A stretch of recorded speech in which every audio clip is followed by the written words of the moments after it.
Mula pa lamang sa unang sinag ng araw, gising na si Lirian Valdez sa maliit nilang inuupahang bahay na yari sa pinagtagpi-tagping hollow blocks at lumang yero sa isang masikip na eskinita sa Quezon City. Sanay na siyang maunang bumangon bago pa man mag-ingay ang kalye.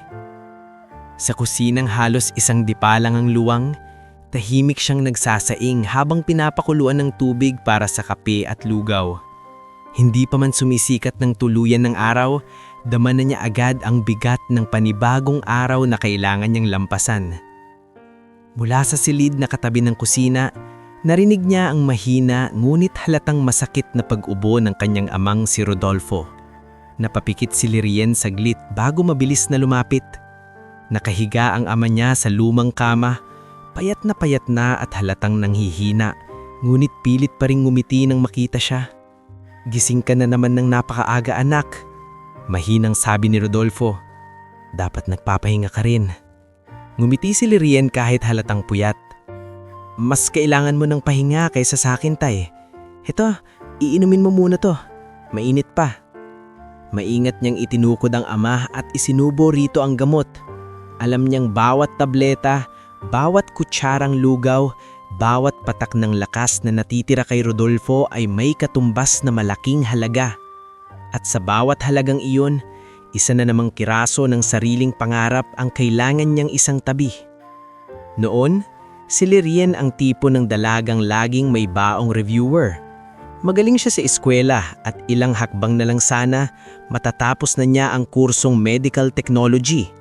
Pangarap niyang makapagsuot ng puting uniforme, makapasok sa maayos na laboratorio at balang araw, siya naman ang magiging sandigan ng pamilya sa paraang marangal at matatag.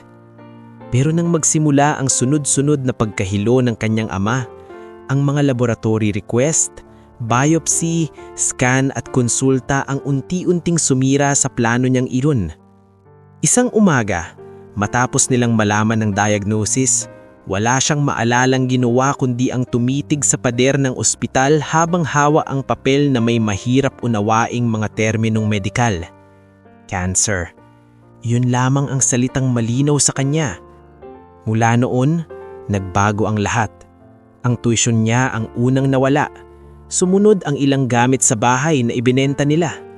Pati ang lumang vulcanizing shop ni Rodolfo na minsang naging kabuhayan nila na isara rin.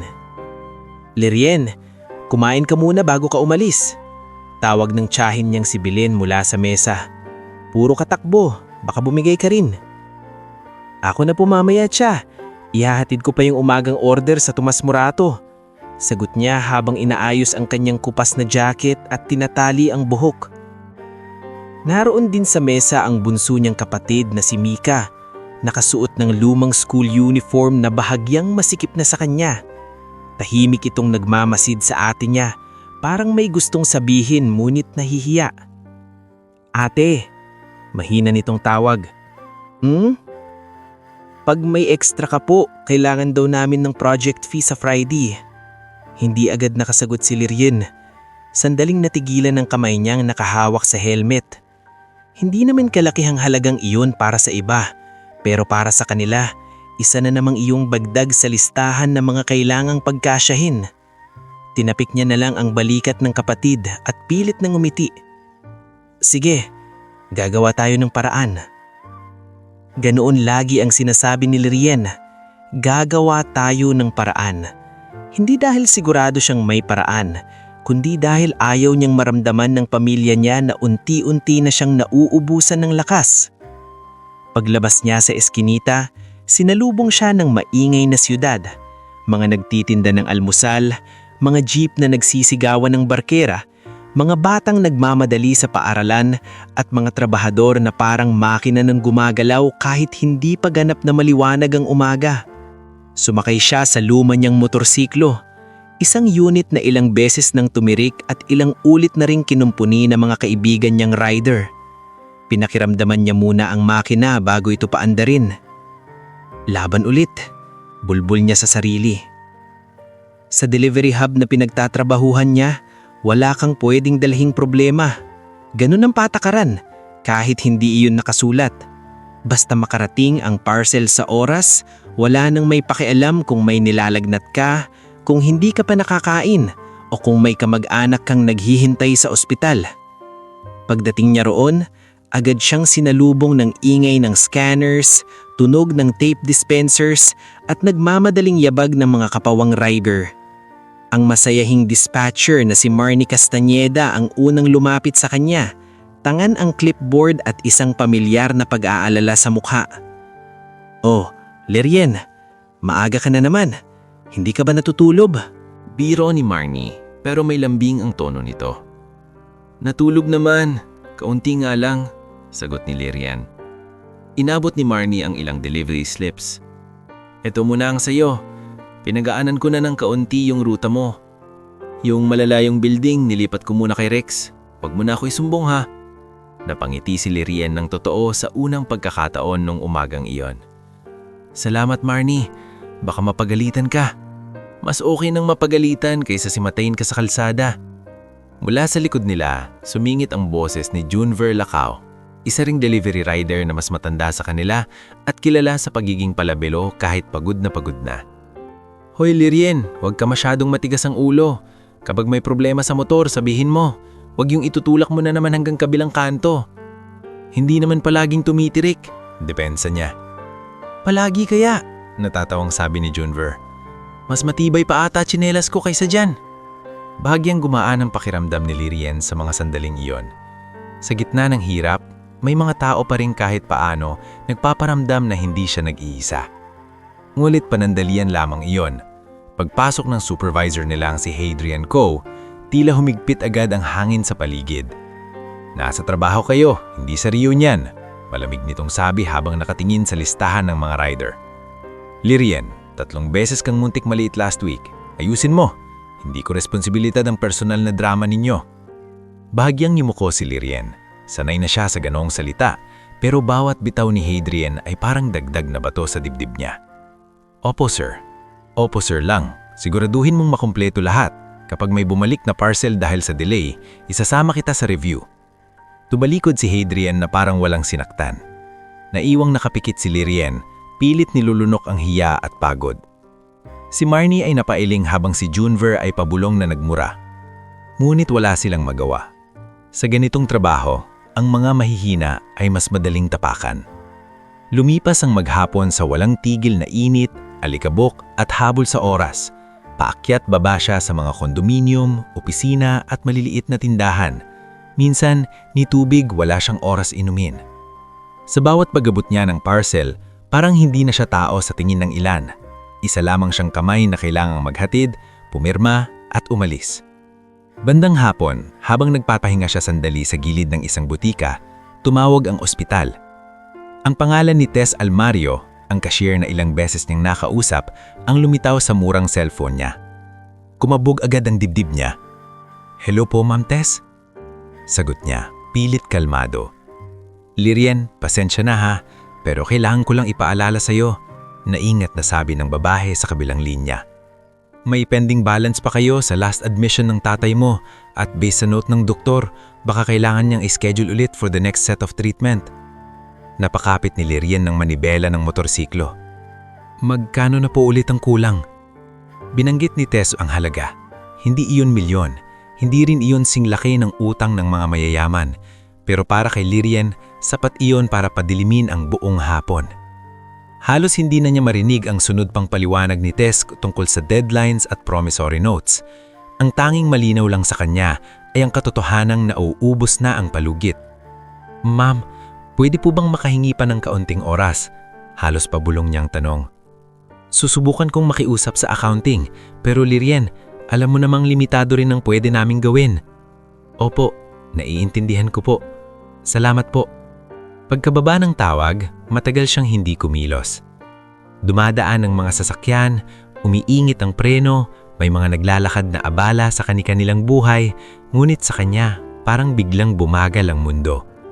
Naisip niya ang ama niyang nakahiga sa kama, ang tiyahin niyang halos hindi na rin makatulog sa pag-aalaga, at ang kapatid niyang nag-iingat huwag humingi ng sobra. Dahan-dahan siyang yumuko, pinisil ang magkabilang mata, at huminga ng malalim. Gusto niyang umiyak pero wala siyang oras para doon. Kapag huminto siya, sino ang kikilos?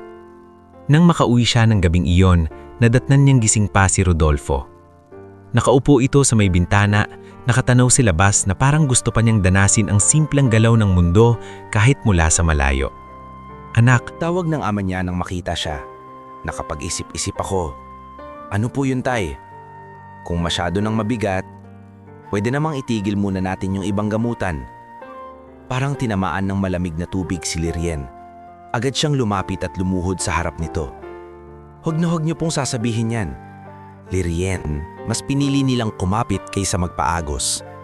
Sa maliit nilang bahay, sa gitna ng lumulutong na yero at mahinang ilaw ng lumang bombilya, doon muling nanumpa si Lirien sa sarili. Bukas, gigising na naman siya ng maaga.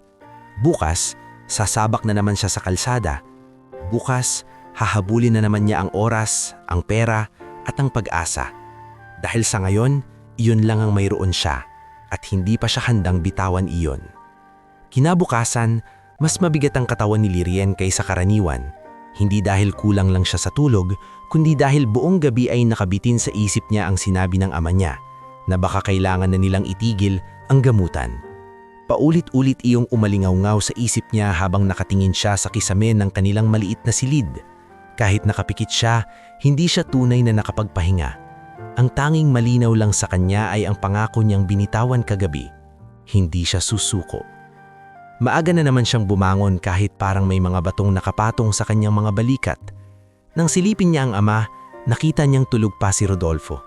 Ngunit halata sa paghinga nitong mababaw at sa pamumutla ng mukha na hindi na talaga pwedeng ipagpaliban ang susunod na gamutan. Tahimik na lamang siyang kumilos sa kusina upang hindi ito magising. Si Tiang Belen ay naghihiwa ng bawang at si Mika naman ay naghahanda ng lumang notebook para sa klase. "Hindi ka na naman halos natulog," sabi ni Tiang Belen nang hindi tumitingin. "Ayos lang po, Tia. Hindi ayos ang itsura mo. Kumain ka ng maayos." Tumanggo si Lirien kahit alam niyang hindi siya makakain ng buo. Habang umiinom siya ng kape, tinatago niya ang panginig ng kamay niya. Naroon pa rin sa mesa ang ilang reseta, isang folder ng mga test request at ang mahabang listahan ng mga kailangang bayaran. Ang bawat papel ay parang paalala na kahit anong sipag niya, lagi pa ring may hahabulin. Pagdating niya sa delivery hub, mas magulo kaysa dati ang umaga. May bagong shipment na kailangang ihatid sa iba't ibang bahagi ng lungsod at halos lahat ng rider ay nagmamadali. Si Marnie, na dati ay may oras pang ngumiti at magbiro, ngayon ay halatang puyat din sa dami ng ginagawa. "Lirien, pasensya ka na ha. Hindi ko mapapagaan ang ruta mo ngayon. Tambak ang deliveries. Pero sinubukan kong pagsamasamahin ang malalapit." "Ayos lang Marnie, kaya ko. Kung hindi kaya, magsabi ka. Huwag kang magpapakabayani." Napaniti si Lirien ng bahagya. "Wala na akong choice kundi magpakabayani." Mula sa kabilang dulo ng hub, sumigaw si Junver habang inaayos ang sariling helmet. "Hoy Lirien, check mong preno mo mamaya. Narinig kong kumakaskas kahapon." "Oo na Kuya Junver," sigaw niya pabalik. Hindi na nakasingit pa ang mas mahabang usapan dahil dumating na si Hadrian ko. Kagaya ng dati, malamig ang mukha nito at tila laging may hinahanap na mali sa bawat tao. "Bilis, lahat ng delayed kahapon, babantayan ko ngayon, lalo ka Lirien. Hindi sapat ang sipag kung kulang ang resulta." Hindi na sumagot si Lirien. Sanay na siyang lunukin ng mga salitang gusto niyang ibalik. Kinuha na lamang niya ang mga parcel at tumulak palabas. Maghapon siyang ligpalipat-lipat sa iba't ibang kalsada. Cubao, Kamuning, Tomas Morato, hanggang sa ilang side streets na halos magkakasunod ang traffic at humaharang pang mga sasakyang nakaparada kung saan-saan. Kumakalam na ang sikmura niya pero puro tubig lang ang nainom niya. Sa bawat pag-check niya ng oras, lalo siyang ninerbiyos. Kailangan niyang matapos ang deliveries. Kailangan niyang umabot sa ospital mamayang gabi. Kailangan niyang makapag-isip kung saan kukuha ng pambayad. Kailangan. Parang iyon na lang ang salita ng buong buhay niya. Bandang hapon, nagsimulang kumulimlim ang langit. Ang dating mainit na hangin ay napalitan ng mabigat na simoy na karaniwang nauuna sa malakas na ulan. Ngunit hindi pwedeng huminto si Lirien. May huling 3 parcel pa siyang kailangang ihatid. Habang binabagtas niya ang isang masikip na bahagi ng kalsada sa Quezon City, napansin niyang biglang bumigat ang daloy ng trapiko. May mga sasakyang halos dikit-dikit at nag-uunahan sa bawat espasyo. Eksakto ring sandaling iyon nang marinig niya ang matinis na tunog ng busina mula sa likuran. Isang mahabang itim na sasakyan ang papalapit. Kasunod ang dalawa pang kotse. Halata sa kinis ng pintura at sa tikas ng porma na hindi basta ordinaryong sasakyan ng mga iyon. Sa gitna ng makipot madaan, kinailangan niyang dumikit sa gilid upang makadaan ang konvoy. Ngunit may tricycle na biglang huminto sa unahan niya. Napapreno si Lirien ng alanganin. Dumulas ng bahagya ang gulong ng motorsiklo niya sa basang bahagi ng kalsada. Sa isang iglap, muntik na siyang masagi ng itim na sasakyang nasa likuran. Umikot ang manibela, kumabig siya ng mabilis, at bahagyang sumayad ang tsinelas niyang sapatos sa sementado para hindi siya tuluyang tumumba. Diyos ko, bulalas ng isang tinderang nasa gilid. Nagkagulo ang ilang tao, may sumigaw, may napalingon, ngunit si Lirien, kahit kumakabog ng malakas ang dibdib, ay pinilit agad ituwid ang motorsiklo. Wala siyang oras para makipagsigawan sa daan, wala siyang lakas para gumawa ng esena. Sa loob ng itim na sasakyan, nakaupo si Sibren Altamirano sa likod. Hawak ang tablet na binabasa sana ang report ng isa sa mga warehouse niya. Ngumot sa biglang preno ng sasakyan, napaangat siya ng tingin. Ano yun? Malamig niyang tanong. May rider pong biglang naipit sa gilid, sir. Sagot ng driver niyang si Tomas habang nakapokus pa rin sa daan. Muntik na pong tamaan. Napatingin si Sibren sa bintana. Sa pagitan ng ulan na nagsisimula ng pumatak at ng dumi sa kalsada, nakita niya ang isang payat na dalaga na nakasuot ng kupas na jacket. Inaayos ang muntik ng tumagilid na motorsiklo. Inasahan niyang sisigaw ito o haharang sa sasakyan, kaya nang ginagawa ng marami kapag may pagkakataon na makakuha ng atensyon o danyos. Ngulit hindi. Tumuwid lamang ang dalaga, hinigpitan ng kapit sa manibela, at muling umandar na tila walang nangyari. Hindi ba bababa? Tanong ni Tomas. Hindi na. Sagot ni Sibren, ngulit hindi agad nawala ang tingin niya sa rider. May kung anong kakaiba roon. Hindi dahil maganda ito sa karaniwang paraan, kundi dahil sa paraan ng paghahawak nito sa sarili. Walang drama, walang paawa, tanging pagpilit na magpatuloy. Sa ilang minuto, mas lumakas ang ulan. Sa sobrang buhos, halos hindi na maaninag ng maayos ang mga karatula sa tabi ng daan. Si Lirien naman ay naramdaman ng kakaibang alog ng motorsiklo habang binabagtas niya ang isang bahagi na may baha. Hindi nagtagal, may narinig siyang tunog na kinatatakutan na niya doon pa. Isang malutrok na lagtik, kasunod ang mabilis na paglambot ng gulong. Ay, hindi ngayon, bulong niya. Napahinto siya sa gilid ng kalsada, sa tapat ng isang saradong hardware store. Flat ang likod na gulong. Sa dami ng pagod niya at sa bigat ng ulan, para siyang pinanghinaan ng tuhod. Sinubukan niyang itulak ang motorsiklo pailalim sa konting bubong na nakausli mula sa tindahan, ngulit halos manghina na ang mga braso niya. Basa na ang kanyang buhok, damit at bag. Kumakapit ang tela sa balat niya. Nagsisimula na ring sumakit ang ulo niya. Ibinalik niya sa isip ang natitirang laman ng wallet niya. Hindi iyon sasapat sa malakihang vulcanizing, lalo na kung may papalitang pyesa.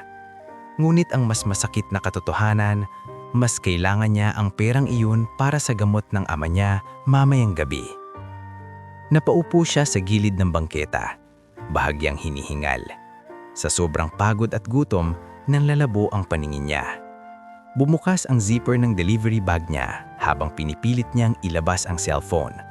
Kasama ng ilang resibo at papel, nahulog sa basa at maduming simento ang isang folder ng mga medical requests, reseta, billing statement, referral slip, at ang nakatiklop na notice mula sa ospital.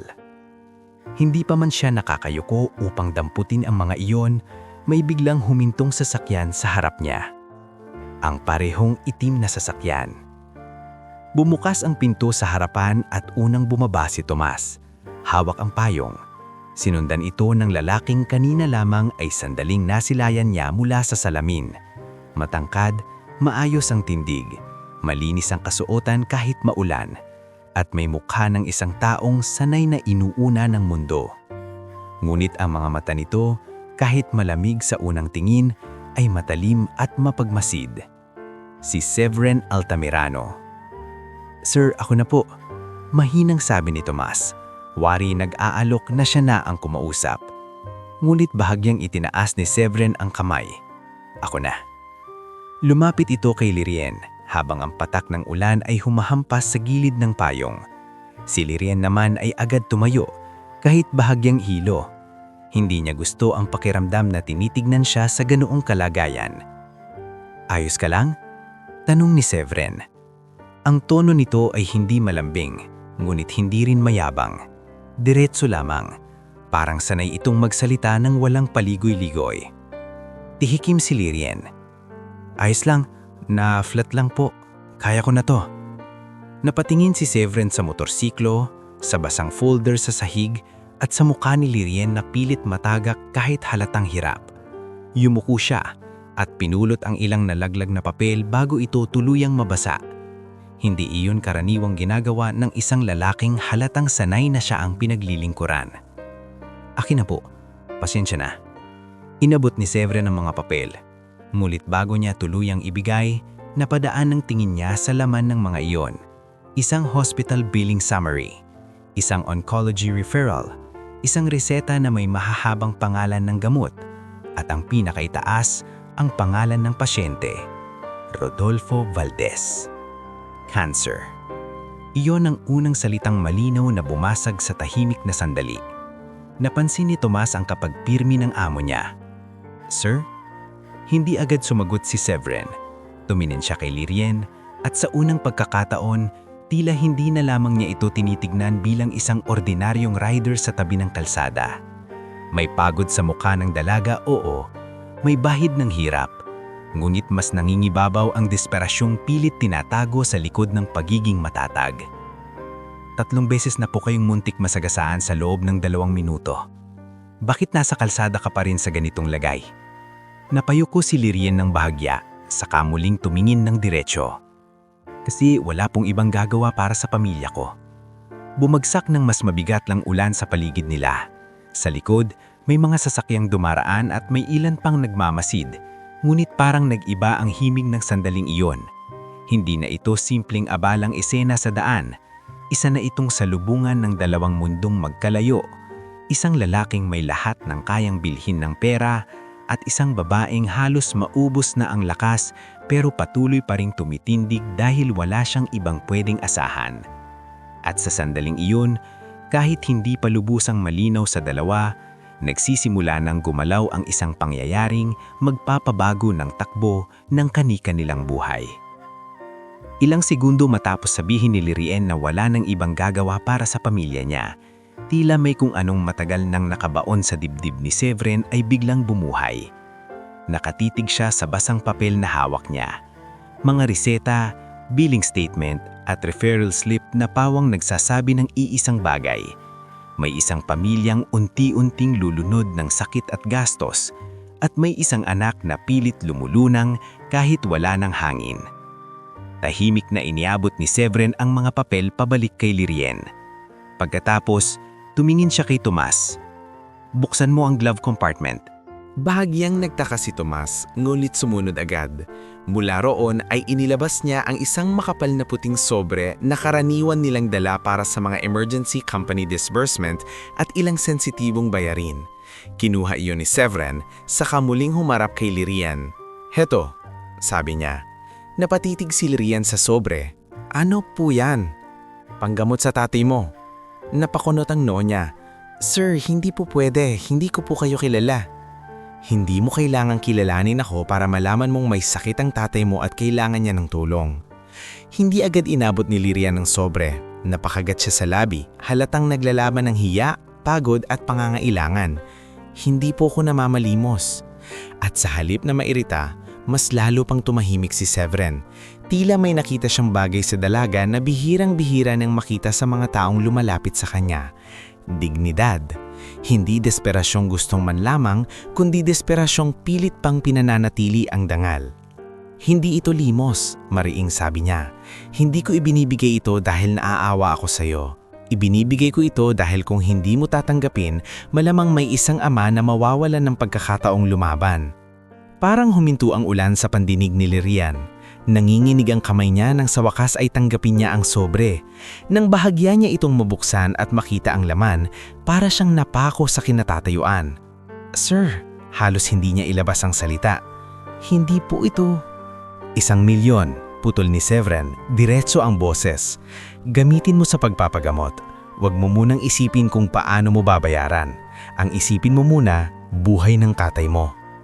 Namanlaki ang mga mata ni Tomas mula sa likod, bagamang pilit niyang itinago ang pagkagulat. Sanay siyang nakikitang gumastos ang amo niya ng malaki, sa negosyo, sa acquisitions, sa legal settlements.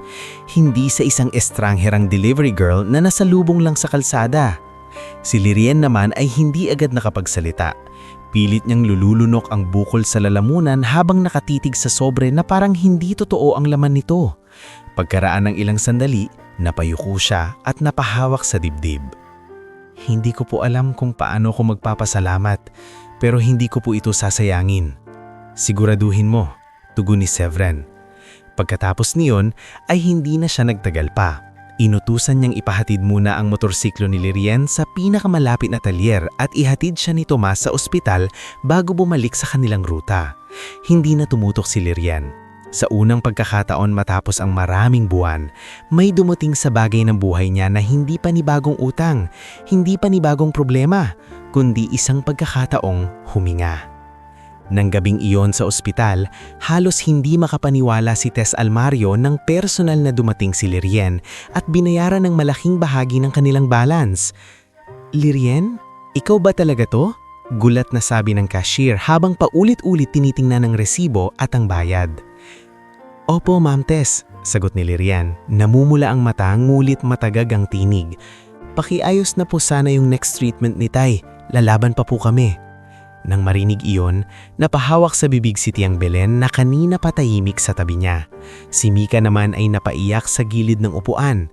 Sa loob ng silid, nang sabihin ni Lirian kay Rodolfo na maipagpapatuloy na ang gamupan, matagal na walang nakapagsalita. "Anak, saan mo kinuha yan?"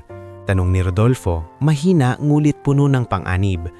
"May nagtulong po, Tay, at sa pagkakataong ito, hindi na tayo aatras." Hindi siya nagsinungaling, ngunit hindi rin muna niya ipinaliwanag ng buo ang kabuuan ng nangyari. Hindi pa niya mismo kayang ipaliwanag. Ang alam niya lang ay kailangan niyang gamitin ng tama ang ibinigay na pagkakataon, at iyon ang ginawa niya sa mga sumunod na araw. Sa tulong ng mabait ngunit prangkong oncologist na si Dr. Isel Marforia, na noon pa man ay gustong tulungan si Rodolfo ngunit laging natatali sa kakayahan ng pamilyang magbayad, na ibalik sa ayos ang treatment plan. Hindi na pahunti-hunti, hindi na puro hintayin muna natin.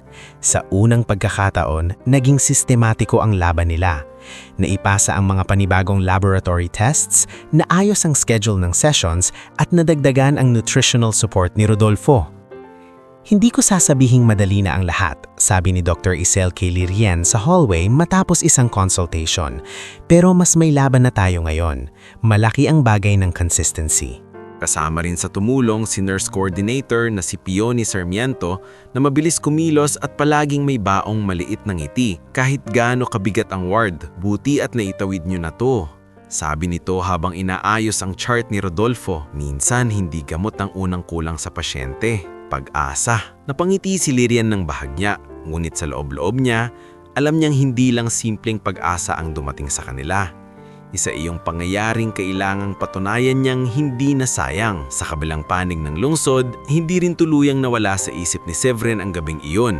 Sa opisina, habang inaabutan siya ng mga dokumento ni Celis Nardo para sa isang board review, ilang ulit siyang napapahinto sa pagbabasa. "Sir?" Maingat na tawag ni Celis. "May problema po ba sa numbers?" Wala siyang agad na sagot. Sa totoo lang, hindi ang report ang iniisip niya. Ang bumabalik sa isip niya ay ang basang kalsada, ang maputlang mukha ni Lirian at ang simpleng linyang binitiwan nito. "Wala pong ibang gagawa para sa pamilya ko." "Wala," malamig niyang sagot sa huli. "Iwan mo na lang dyan." Ngunit hindi na ipinta ni Severin sa sariing mukha ang kaguluhang nararamdaman niya. Sanay siyang magdesisyon gamit ang utak, Sanay siyang sukatin ng mga tao sa silbi, kakayahan at panganib na pwede nilang idulot sa negosyo. Kaya ang ginawa niyang pagtulong kay Lirien ay bagay na kahit siya mismo ay hindi maipaliwanag ng buo, marahil dahil ipinaalala nito ang kanyang ina. Ang huling taong humingi sa kanya noon ng oras at hindi niya nabigyan dahil likas na maingat, hindi niya hinayaang emosyon lang ang manaig. Makalipas ang ilang araw, ipinatawag niya si Aldous Requel, ang legal advisor niyang bihasa sa masingsing beripikasyon ng tao at dokumento. Patingnan mo ang record ng isang tao. Sabi niya, iniabot ang pangalan ni Lirien at kopya ng ilang detalye mula sa medical papers na natandaan niya na patingin si Aldous sa kanya. May kaso po ba, sir? Wala pa. Gusto ko lang malaman kung totoo. Hindi na nagtanong pa si Aldous. Sanay ito na sa kakaibang uri ng pag-iingat ni Severin. Sa loob ng ilang araw, maingat niyang pinasuri ang employment record ni Lirien sa delivery company, ang authenticity ng medical documents at maging ang ospital kung saan ginagamot si Rodolfo. Nang bumalik siya sa opisina na may hawak na folder, tahimik niyang inilapag iyon sa mesa. Malinis, sabi ni Aldous. Totoo ang records, totoo rin ang kondisyon ng ama niya. Wala akong nakitang indikasyon na plinano ang engkwentro. At base sa cash movement, ang perang ibinigay niyo ay diretsyong ginamit sa hospital settlement, diagnostics at treatment. Hindi halata sa mukha ni Severin, ngunit may bahagyang lumuwag sa dibdib niya. I see. Sir, dagdag ni Aldous, bihira akong makakita ng taong gaanyan kalinis ang galaw kapag biglang nabigyan ng malaking halaga. Tumanggo lamang si Severin, ngunit sapat na iyon para lalo siyang mapaisip. Samantala, sa delivery hub, hindi ganoon katahimik ang pagbalik ni Lirien.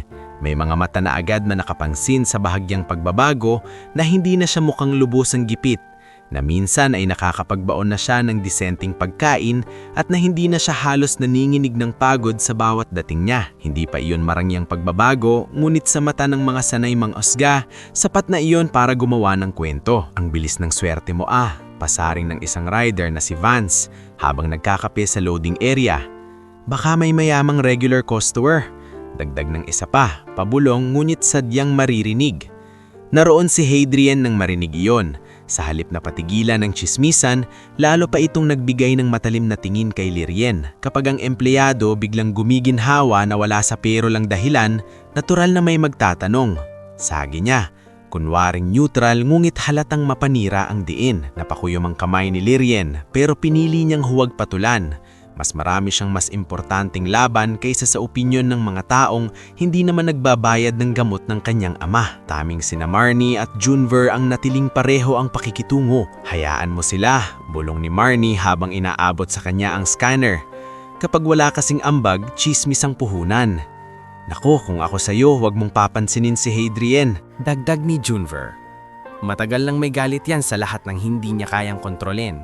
Ngunit hindi lang sa hub lumilitaw ang panganib. Maging sa pamilya nila, may isang taong biglang sumulpot ng amoy ang posibilidad ng pera. Ang pinsan niyang si Darcel Valdez. Matagal na itong bihirang magpakita kapag problema ang usapan. Ngunit isang gabi, bigla itong dumating sa bahay nila na may dalang prutas at peking pag-aalala sa mukha. Pinsan, malambing nitong bungad kay Lirien. Nababalitaan kung naayos na raw yung sa Tito Rodolfo. Mabuti naman. Buti na lang talaga at may mga tumutulong sa inyo. Hindi nagustuhan ni Lirien ang tono nito, masyadong madulas. Anong kailangan mo, Darcel? Diretso niyang tanong. Napatawa ng marahan si Darcel. Grabe ka naman, hindi ba pwedeng dumalaw lang? Magkamag-anak tayo. Mula sa gilid, napansin ni Tiyang Belen ang panlilisik ng mata ni Lirien. Kilala nila si Darcel, palaging may pakinabang sa dulo ng bawat pakikipagkamusta. May maliit lang sana akong pabor, sabi ni Darcel, humihigop ng kape na hindi naman siya inanyayahang inumin. May dati kayong utang kay mama, hindi ba? Baka pwede na nating ayusin ngayon habang medyo nakaluwag-luwag kayo. Wala kaming obligasyong bayaran ng gawa-gawang utang, putol ni Tiyang Belen. At doon nagsimulang lumiwanag kay Lirien na habang umaangat sila ng kaunti, may mga taong hihila sa kanila pababa para lang makinabang. Sa gitna ng lahat ng iyon, dumating ang isang tawag na hindi niya inaasahan. Mula iyon sa opisina ni Severin Altamirano. Pinapapunta siya roon para sa isang formal na pag-uusap. Nang magkita silang muli, hindi na sa maulan na kalsada kundi sa isang malinis at tahimik na conference room, mas dama ni Lirien ang agwat ng mundo nila. Ngunit hindi siya nagpadaig sa hiya. Dumating siya ng maayos ang bihis, diretso ang likod, at tangan ang natitira niyang dangal. "Kamusta ang tatay mo?"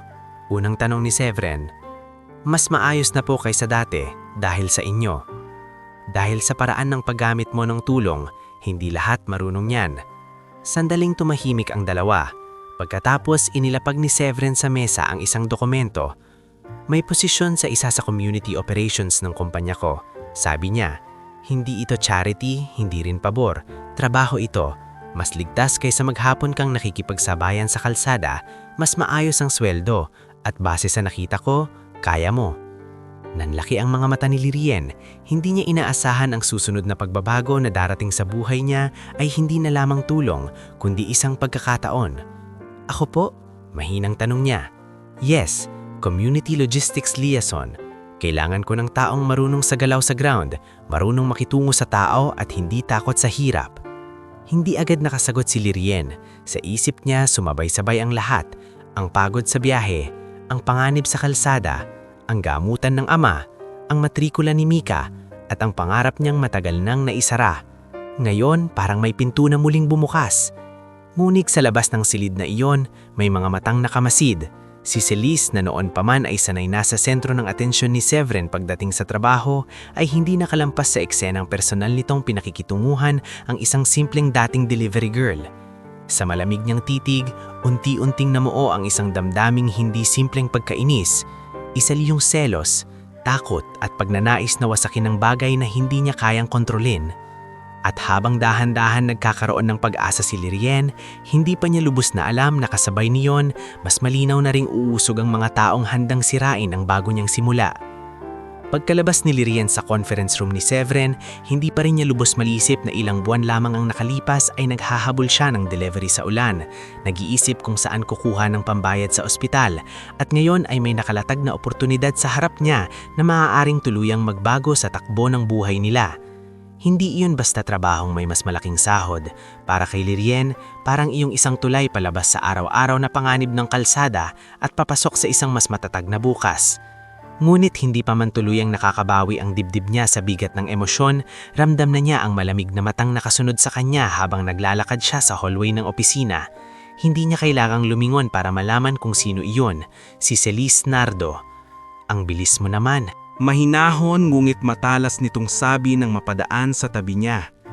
Hindi lahat nabibigyan agad ng personal na oras ni Mr. Altamirano.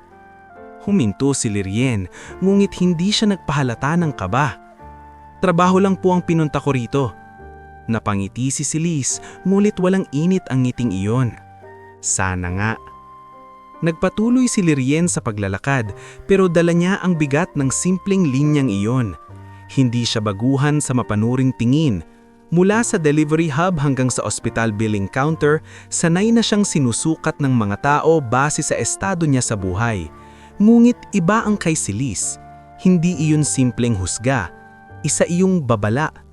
Sa mga sumunod na linggo, nagsimula si Lirien sa bago niyang posisyon bilang Community Logistics Liaison. Hindi naging madali ang adjustment. Sa halip na maghapon sa motorsiklo, ang trabaho niya ngayon ay makipag-coordinate sa field teams, tumulong sa pagresolba ng complaints ng riders at small delivery partners, at mag-monitor ng operasyon sa mga lugar na madalas may aberya. Pinili siyang gisabak ni Severin sa totoong trabaho, hindi sa magaan na pwesto. At iyon mismo ang gusto ni Lirien, isang oportunidad na mapatunayan na kaya niya at hindi siya naroon dahil lamang sa awa. Sa unang mga araw, tinulungan siya ng ilang mababait na staff na kilalanin ng sistema, ngunit mayroon ding mga agad nang nagduda. Ang ilan ay tahimik lang, ang iba na may pabulong. Siya ba yung sa kalsada? Bakit parang napakabilis ma-promote? Ano bang meron sa kanya? Hindi man direktang marinig ni Lirien ang lahat, sapat ang mga putol-putol na tingin at biglang hinto ng usapan para maunawaan niyang hindi magiging madali ang pananatili roon. Gayunpaman, pinili niyang mag-focus. Sa bahay, mas maayos na ang kalagayan ni Rodolfo kumpara noong mga nakaraang buwan. Hindi pa ito gumagaling ng tuluyan, ngunit sa tulong ng regular treatment, mas may lakas na itong bumangon, makipag-usap at minsan ay nakakalakad pa sa maliit na bakuran sa labas ng bahay. Parang bumabalik ang kulay mo, Tay, sabi ni Mika isang hapon habang inaabot sa ama ang baso ng tubig. Napangiti si Rodolfo, bagamat halata pa rin ang pagkapayat. Dahil sa ate mo, kung hindi dahil sa batang yan, matagal na akong sumuko. Hindi po tayo susuko, sabi ni Lirien mula sa pinto, galing sa trabaho. Hindi pa tapos ang laban. Ngunit habang unti-unti nagkakaroon ng liwanag sa tahanan nila, may mga aninong nagsisimulang gumapang mula sa ibang direksyon. Isang umaga sa opisina, ipinatawag si Lirien ng Human Resources para sa isang internal clarification meeting. Pagpasok niya sa maliit na conference room, naroon ng isang HR officer, isang compliance staff at sa dulo ng mesa si Leandro Vos, isang board member ng kumpanya na bihirang personal na humarap sa mga bagong empleyado. Kilala ito sa pagiging matalim, mapagmasid at mahilig sa mga tahimik na galawang pampulitika sa loob ng korporasyon. Miss Valdez, may ilang concerns lang tayong kailangang linawin. Napatingin si Lirien sa mesa. Nandoon ang ilang printed documents, kabilang doon ang kopya ng medical papers na minsang nasa kamay ni Severin, ilang internal memos at isang anonymous complaint letter. Ano pong concern iyon? Tanong niya, pilit kalmado. Isinandal ni Leandro ang likod nito sa upuan. May nagsabi na ang paglapit mo kay Mr. Altamirano ay hindi aksidente, na sinadya mo raw ang pangyayari sa kalsada para makakuha ng simpatya, at may nagsasabi na baka hindi raw authentic ang ilan sa medical documents na ginamit mo. Parang biglang lumamig ang buong silid, naramdaman ni Lirien ang pagkirot sa sikmura niya. Hindi dahil guilty siya, kundi dahil alam niyang nagsisimula na ang pinakamapangit na uri ng paninira, yung hindi mo agad malalabanan dahil gawa sa lason, chismis at hinala. Hindi po totoo yan, marining niyang sabi. Lahat po ng papeles ng tatay ko ay galing sa ospital at hindi ko po kailanmang sinadya ang nangyari sa kalsada. Hindi natin pwedeng basta tanggapin ng verbal denial, sabi ng HR officer, halatang kinakabahan din sa bigat ng sitwasyon.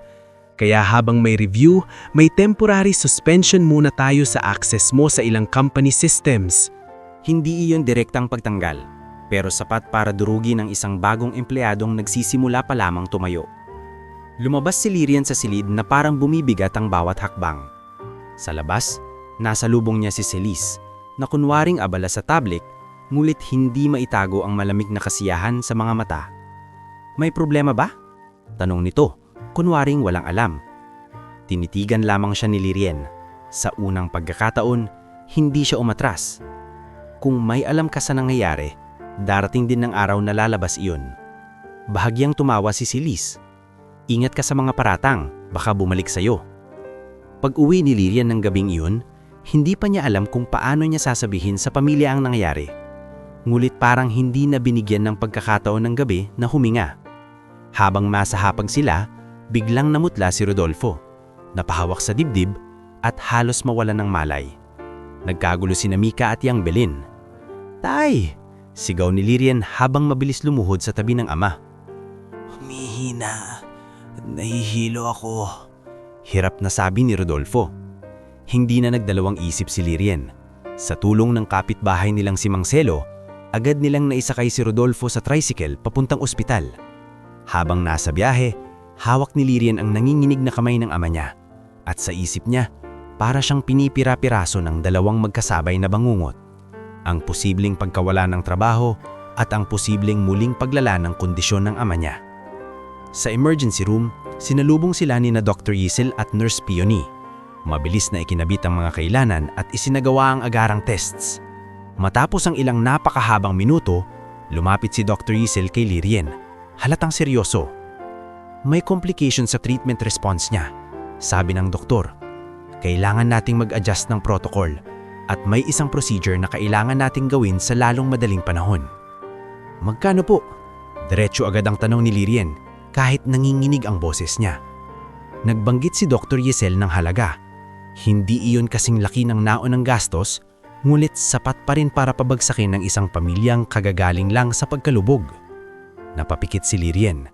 May natitira pa silang pundo, ngunit kung mawawalan siya ng trabaho, hindi niya alam kung paano nila itutuloy ang lahat sa mga susunod pang buwan. Parang sinasadyang sikipan pa sila ng mundo nang bigla na lang kinabukasan ay dumating sa ospital si Darcel Valdez. Maayos ang suot, may dalang folder at may mukha ng taong kunwaring concern ngulit halatang may balak. Nabalitaan kong lumala na naman si Tito. Kawawa naman kayo, sabi nito habang nakasandal sa dingding ng hallway. Anong pakay mo? Malamig na tanong ni Lirien. Hindi umalis ang mapanlinlang ng ngiti ni Darcel. May naisip akong paraan para matulungan ka. Alam mo namang may claim pa kayo sa lumang bahay, di ba? Kung gusto mo, ako na ang bahala sa papers. Pipirma ka lang dito. Inilabas nito ilang dokumento. Sa unang tingin, parang simpleng authorization papers. Ngunit dahil sanay na si Lirien sa pagbabasa ng mga mahahalagang detalye mula pa noong pinasok niya ang kursong medtech, mabilis niyang napansin may nakatagong paglilipat ng karapatan sa ari-arian. Gusto mo kaming lokohin? Mariin na sabi ni Lirien. Nagkibit balikat si Darcel. Hindi panluloko yan, diskarte. Kung ayaw mo, bahala ka. Pero kapag kinulang ka sa pambayad, huwag kang iiyak sa akin. Hindi pa siya nakakasagot nang may boses na sumingit mula sa likod. Lumabas ka. Lumingon sila. Nanroon si Severin, kasama si Tomas. Hindi alam ni Lirien kung paano ito napunta roon sa mismong oras na iyon. Ngunit batay sa tigas ng panga niya, halatang may narinig na itong nangyayari. Sino ka para utusan ako? Taas nung sabi ni Darcel. Ang taong pwedeng magpatawag ng pulis kung hindi ka aalis sa harap ng pasyente at pamilya niyang hinaharas mo. Malamig na sagot ni Severin. Napaatras si Darcel ng bahagya. Hindi man niya kilala ng lubos si Severin, sapat ang tindig nito para maramdaman niyang hindi ito ang uri ng lalaking pwedeng banggain ng walang kapalit. Sa huli, nagmura lamang si Darcel ng mahina at padabog na umalis. Nang sila-sila na lamang, binalingan si Severin ng Lirien. Bakit hindi mo sinabi na may nangyayari ng ganito na? Napayuko si Lirien. Marami na po kasi ako naitulong. Ayokong magmukhang lagi na lang akong may problema. Hindi nawawala ang problema dahil lang hindi mo binabanggit. Sagot niya. Nang araw ring iyon, mabilis gumalaw si Severin. Hindi siya nanatili sa emosyon. Pinatawag niya si Aldous at iniutos na busisiin ang anonymous complaint, ang source ng internal leak at ang lahat ng access logs sa mga dokumentong may kaugnayan kay Lirien. Habang si Lirien naman sa kabila ng pagod ay hindi nagpatalo. Tinawagan niya sina Marnie at Junver. Ipinaliwanag niya ang nangyayari. Alam kong wala kang ginawang mali, sabi ni Marnie sa telepono. At kung may kailangang patunayan, tutulungan ka namin. Oo, dagdag ni Junver.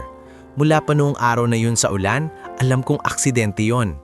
May CCTV doon sa may hardware store. Susubukan kong hanapin kung may kopya pa. Sa ospital, tumulong din si Dr. Yizel at si Nurse Peony.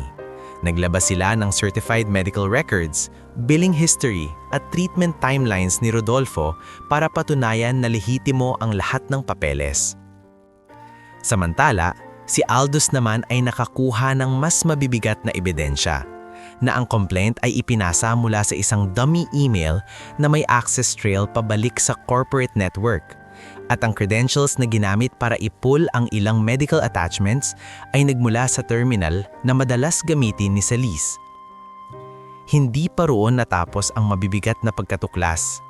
Sa loob ng 2 araw, natuntun din ni Aldous na may hindi direktang koneksyon si Darcel sa isang consulting fee na galing sa kumpanyang hawak ng isang shell account na konektado sa kampo ni Leandro Voss. Ibig sabihin, hindi lamang tsismis ang lahat. May sadyang pagbuo ng kwento, may bayaran, at may planong gawing pandurog ang personal na kahinaan ni Lirien para siraan siya sa loob ng kumpanya. Dumating ang araw ng board hearing. Hindi iyon ang granding eksena, ngunit para kay Lirien, iyon ang isa sa pinakamatinding araw ng buhay niya. Sa harap ng mesa ng mga opisyal, naroon si Leandro, may kumpiyansang pilit pinananatili sa mukha. Nasa kabilang panig si Celis, tahimik ngunit halatang tensyonado. Nasa likod si Lirien, hawak ang mga tunay na dokumento. At naroon din sina Marnie, Junver, Dr. Yizel at si Aldous bilang mga saksi. Si Severin ay nakaupo sa dulo, ngunit ang presensya niya ang pinakamabigat sa lahat. Ms. Valdez, sabi ni Leandro, pilit kalmado. Bago tayo magsimula, gusto naming malaman kung may nais kang idagdag sa nauna mong pahayag. Tumayo si Lirien. Nanginginig ang kamay niya, ngunit diretso ang likod. Wala po akong nilapitan para maawa sa akin. Hindi ko po plinano ang pagkikita namin ni Mr. Altamirano.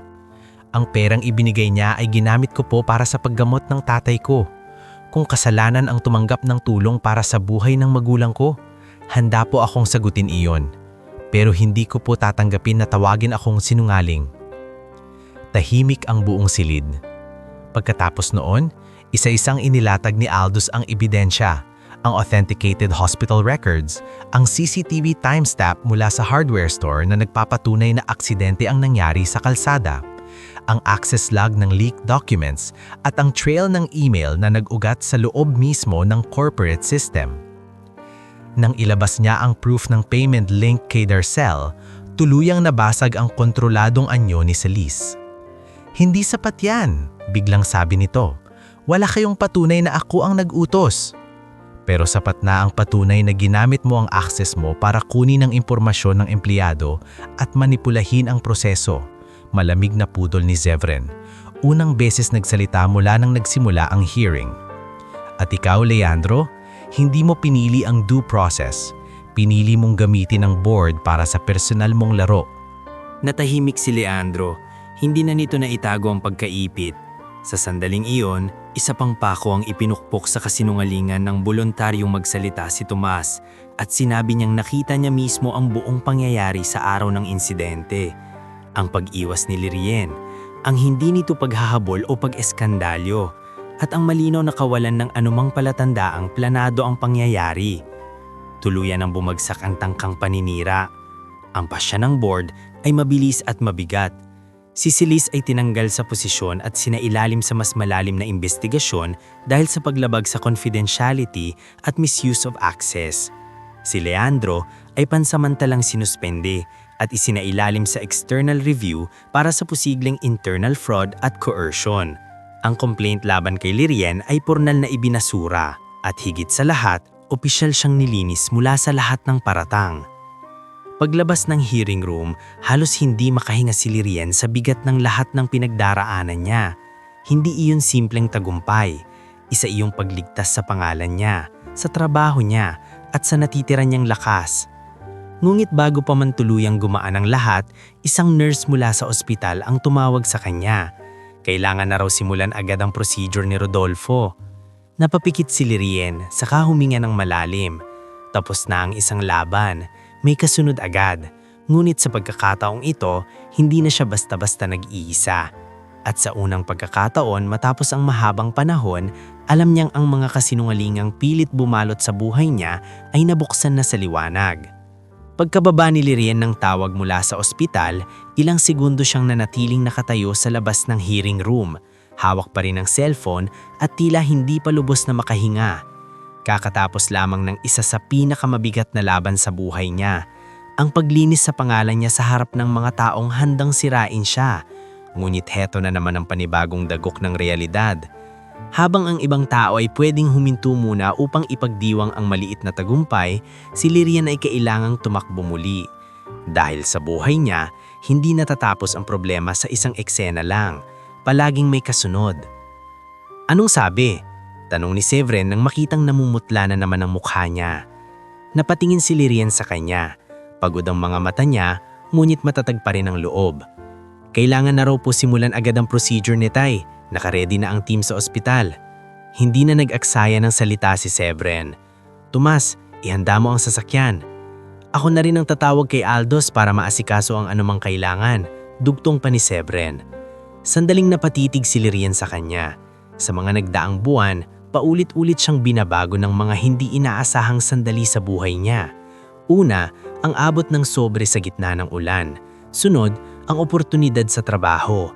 At ngayon, sa pinakamatinding yugto ng hirap niya, naroon pa rin ang lalaking sa una ay tila malakalo ang mundo sa kanya. "Salamat po," mahina niyang sabi. Ngunit bahagyang umiling si Severin. "Hindi pa tayo tapos. Iligtas muna natin ang tatay mo." Mabilis silang nakarating sa ospital. Pagdating nila, nadatnan nilang naghihintay sina Tiang Belen at Mika sa labas ng procedure room. Namumugto ang mata ni Mika sa kakaiyak habang si Tiang Belen namay pilit pinapatatag ang sarili kahit halatang nanginginig ang mga kamay. "Ate!" Halos pasigaw na sabi ni Mika nang makita si Lirien. "Hoy, tignan mo ko." Mahinahon niyang sabi habang hinahawakan ang magkabilang balikat nito. "Hindi tayo matatakot ng sabay-sabay. Ako muna. Ikaw, kapit ka lang." Tumanggo si Mika kahit tumutulo pa rin ang luha. Maya-maya, lumabas si Dr. Giselle Marfori, naka-face mask pa at halatang seryoso. Ngunit sa tingin nito kay Lirien, may halong malasakit na hindi nagbabago mula nang una nila itong makilala. "Na-prepare na namin si Mr. Valdez. Gagawin namin ang lahat ng kaya namin. Hindi ito simpleng procedure pero kinakailangan para ma-manage natin ang complication." "Doc," napalunok si Lirien, "kakayanin po ba ni Tay?" Hindi agad sumagot si Dr. Giselle. Sanay siyang magsabi ng totoo kahit masakit. May risk pero may laban. At sa kondisyon niya ngayon, ito ang mas mabuting piliin kesa pabayaan. Napapikit sandali si Lirien, saka tumanggo. "Gawin niyo po ang dapat gawin." Habang isinasagawa ang procedure, tila bumagal na naman ang oras. Sa labas ng silid, sama-samang naghihintay ang pamilya ni Lirien. Maging si Severin ay hindi umalis. Tahimik lamang itong nakaupo sa hindi kalayuan, ngunit halatang hindi siya basta naroon dahil sa obligasyon. Sa pagitan ng katahimikan, may mga tunog ng trolley, mahihinang anunsyo sa intercom at mga yabag ng mga nurse. Karaniwang tanawin iyon sa ospital, ngunit para sa mga naghihintay ng resulta, bawat segundo ay tila may bigat ng 1 taon. Lumipas ang halos 2 oras bago muling lumabas si Dr. Giselle. Lahat sila ay agad na patayo. "Successful ang procedure," sabi nito. "Kailangan pa rin natin siyang bantayan ng mabuti sa mga susunod na araw, pero nalampasan niya ang critical phase." Parang biglang lumuwag ang buong katawan ni Lirien. Napahawak siya sa bibig at napaluha ng tuluyan. Hindi na niya pinigilan. Si Tiang Belen naman ay napaupo sa upuan at napausal ng paulit-ulit na pasasalamat. Si Mika naman ay yumakap kay Lirien ng mahigpit. Sa unang pagkakataon matapos ang mahabang serye ng takot at habulan, may totoong magandang balita silang natanggap. Sa mga sumunod na linggo, dahan-dahang bumuti ang lagay ni Rodolfo. Hindi milagro ang nangyari, hindi siya biglang naging malakas na parang walang sakit. Ngunit unti-unti, bumalik ang kaunting sigla sa kanyang mukha. Nakakakain na siya ng mas maayos, nakakatayo na siya ng hindi agad hinihingal. Minsan nakakalabas na siya sa maliit nilang bakuran at nakauupo sa lumang silya habang pinapanood ang mga batang naglalaro sa eskinita. Isang hapon, nadatnan siya ni Lirien na may hawak na lumang wrench at may kinukumpuning sirang stand fan ng kapitbahay. "Tay, bakit kayo nagkakalikot niyan? Dapat nagpapahinga kayo." May halong lambing na saway niya. Ngumiti si Rodolfo, mas malinaw at mas buo kaysa sa mga nakaraang buwan. "Nakakahiya namang puro ako higa. Tsaka kaya pa naman ng kamay ko." "Dahan-dahan lang," sabi ni Tiang Belen mula sa pinto. "Akala mo naman hindi ka galing sa bingit." Napatawa si Rodolfo ng marahan, at sa simpleng tunog na iyon, alam ni Lirien na malayo pa man sa ganap na paggaling, nagsisimula nang bumalik ang dignidad ng ama niya. Hindi na lamang itong pasyenteng nakahiga.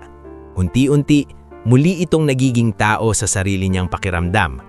Samantala, sa trabaho, tuluyan nang ibinalik si Lirien sa tungkulin niya, ngulit hindi na bilang isang empleyadong may bahid ng pagdududa.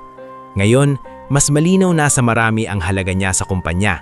Hindi lamang dahil nalinis ang pangalan niya, kundi dahil napatunayan din ng nangyari na kaya niyang tumindig sa ilalim ng matinding pressure nang hindi bumabagsak sa kasinungalingan. Mas naging seryoso ang pagtingin sa kanya ng ilan dating nagdududa. Ang iba namang mahilig sa chismis ay biglang natahimik. Hindi man iyon agad naging pagkakaibigan, sapat nang alam ni Lirien na wala na silang maibabato sa kanya. Isang umaga, ipinatawag siyang muli ni Severin sa opisina, ngunit sa pagkakataong ito, Hindi na iyon para sa investigasyon o alok pa lamang ng trabaho. Pagpasok niya sa silid, naroon na rin si Aldos at ilang department heads. May mga dokumentong nakalatag sa mesa, kasama ang isang proposal deck. May gusto akong ipahandle sa'yo, sabi ni Severin. Napatingin si Lirien sa kanya. Ano po yun? Isang programang matagal ko nang gustong simulan pero ngayon ko lang nakita kung paano magiging totoo. Sagot niya. Medical assistance and emergency support para sa riders, contractual field workers at empleyadong may malulubhang karamdaman. Nananla ang mga mata ni Lirien. Ako po? Yes, sagot ni Severin. Dahil alam mo mismo kung ano ang pakiramdam ng taong linalamon ng gastusin at kawalan ng oras. Kailangan ko ng taong hindi lang mahusay sa proseso, kundi may tunay na dahilan para gawin ito ng tama. Huminga ng malalim si Lirien. Sa sanduling iyon, naalala niya ang lahat, ang pagiging delivery girl sa ilalim ng araw at ulan, ang pag-uwi sa gabing walang kasiguraduhan, ang pagyakap sa kapatid na natatakot, ang pakikipagtawaran sa cashier ng ospital, at ang araw na tila wala na siyang ibang kakapitan. At ngayon, heto siya, inaanyayahang maging bahagi ng sistemang maaring tumulong sa mga taong katulad niya noon. Opo, Buong linaw niyang sagot. Gagawin ko po. Mula roon, nagbago pa lalo ang takbo ng mga sumunod na buwan. Hindi biglaan, hindi parang fairy tale, pero malinaw ang pag-usad. Si Lirien ay naging abala sa pagbuo ng framework ng programang tinawag nilang Aruga Mobility Fund, isang inisyatibong tumutulong sa field workers na may medical emergency sa pamilya. Katuwang niya sina Marnie at ilang operation staff sa pagtukoy ng mga pwedeng makinabang, habang si Aldos naman ay tumulong sa legal at structural side ng pondo. Si Marnie, dahil sa ipinakita nitong integridad at husay sa gitna ng mga nakaraang gulo, ay na-promote bilang operations coordinator. Halos maiyak ito nang matanggap ang balita. Lirien, kung dati may nagtanong sa akin kung aabot tayo rito, baka pinagtatawanan ko lang, sabi nito habang nagkakape sila sa pantry. Napangiti si Lirien. Ako rin, pero mas masarap pala pag pinagpaguran. Si Junver naman na noon tuman ay maayos ang kamay sa makina ngunit walang sapat na pera para mag-aral ng formal, ay naging isa sa unang benepisyaryo ng training scholarship na sinuportahan ng bagong programa. Nang ibalita iyon sa kanya, napakamot siya sa ulo at tumawa ng parang hindi nahihiya. Baka sakaling sa susunod hindi na lang gulong ng motor ang inaayos ko, baka shop ko na talaga, biro niya. Bakit hindi? Sagot ni Lirien. Malay mo, mas malaki pang kita mo sa amin. Sa bahay nila, unti-unti ring bumalik ang normal na ritmo ng pamumuhay. Si Mika ay nakabalik sa pag-aaral nang hindi na kailangan mag-alangan tuwing may project o bayarin. Si Tiang Belen na dati puro pag-aalala ang laman ng araw ay natutong huminga ng mas maluwag at muling nagkaroon ng panahon para sa maliliit na gawain sa bahay na hindi laging hinahabol ng takot. Minsan, sa kalagitnaan ng hapunan, napatingin si Rodolfo sa anak niya at tahimik na nagsalita. Anak, noon akala ko ang pinakamabigat na sakit ay yung nasa katawan. Pero mas mabigat pala yung makita kang kinakain ng mundo habang wala akong may tulong. Ngayon, kahit hindi pa ako lubusang magaling, panatag na ako. Dahil nakita kong hindi ka lang basta lumalaban. Umaangat ka. Hindi agad nakasagot si Lirien.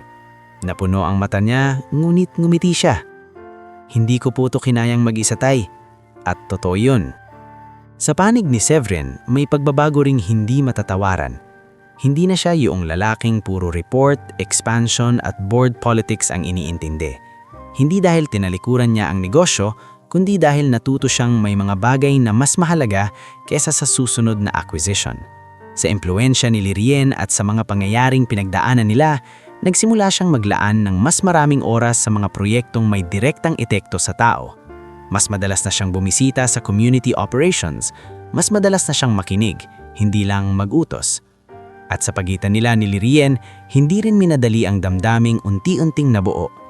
Walang magarbong deklarasyon, walang isenang biglang naging perpekto ang lahat.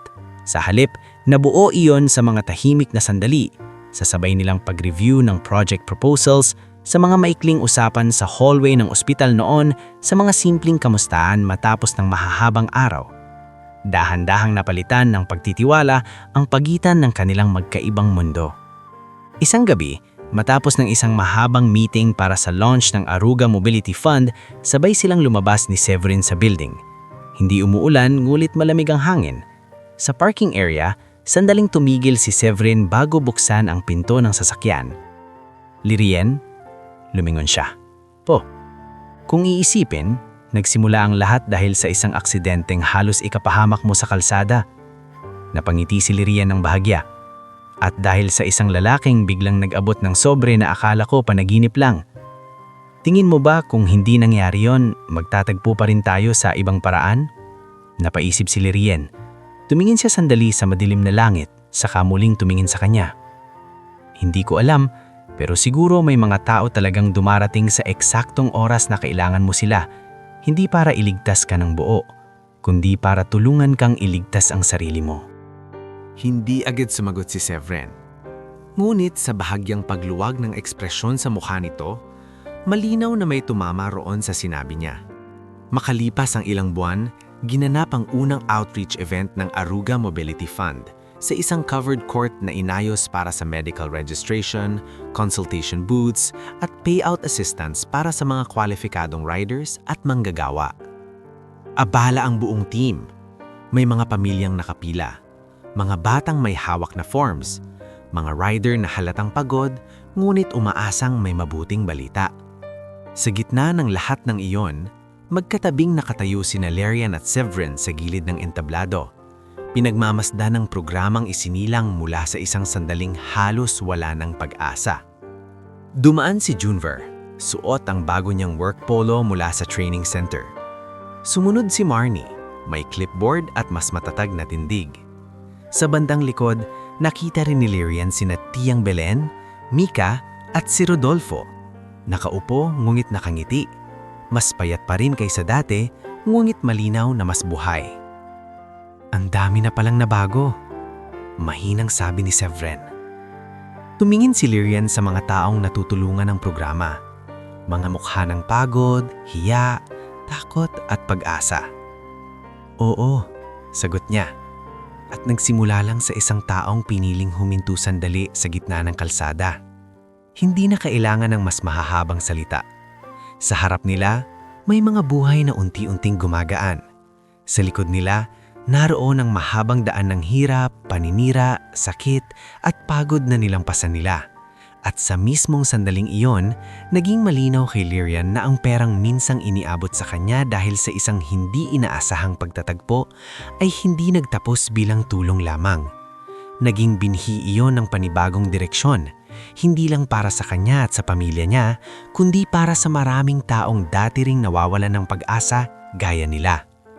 At sa wakas, sa gitna ng ingay ng event, sa simpleng liwanag ng hapon at sa harap ng mga taong unti-unting natutulungan, naramdaman ni Lirian ang isang bagay na matagal niyang hinabol sa pagitan ng trabaho, ospital at takot. Hindi lang ginhawa, kundi kapayapaan.